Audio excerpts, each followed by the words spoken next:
আসসালামু আলাইকুম।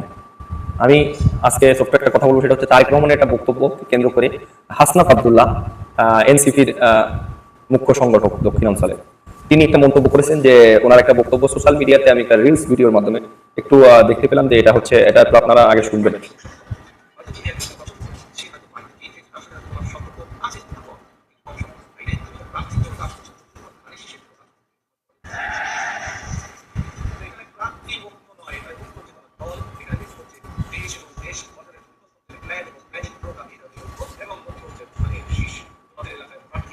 আচ্ছা, এই কথাটাকে কেন্দ্র করে হাসনাত আব্দুল্লাহ কি মন্তব্য করেছে, এটি একটি ভয়ঙ্কর কথা, এটি একটি বিপজ্জনক কথা। মানে এই কথাটি তিনি বিভিন্ন আকারে বলেছেন যে কথাটি হয়তো তিনি ভুল বলেছেন। অনেক সময় আমরা যে একটা কথা বলে থাকি যে দলের চেয়ে ব্যক্তির চেয়ে দল বড়, আর দলের চেয়ে দেশ বড়। এর পরবর্তী কথাগুলো, তারেক রহমানের পরবর্তী কথাগুলো আমি বলে দিচ্ছি আপনাদের উদ্দেশ্যে। সকলকে পুরো ভিডিও দেখার আমন্ত্রণ জানাচ্ছি যে আপনারা পুরো ভিডিওটা অবশ্যই দেখবেন। তাহলে এই পরবর্তী কথাটি কি হবে আসলে?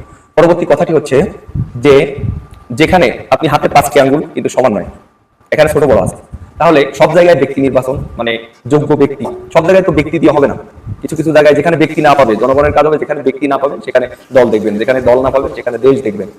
দেশের স্বার্থে কোনটা? এখন ব্যাপার হচ্ছে বিএনপি ক্ষমতায় আসলে ওই লোকটি যদি ব্যক্তি মোটামুটি হয়, ব্যক্তি মোটামুটিও হয়, তবুও সে ধানের শীষের পক্ষে, যার কারণে আপনি ধানের শীষকে ভোট দিবেন।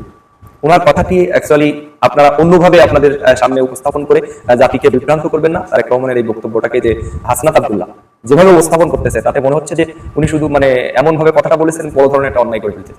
ঠিক আছে, তারেক রহমানের কে নিয়ে সমালোচনা করতে গেলে তার সমকক্ষ কেউ হতে হবে, তারপর তাকে নিয়ে আলোচনা করতে হবে।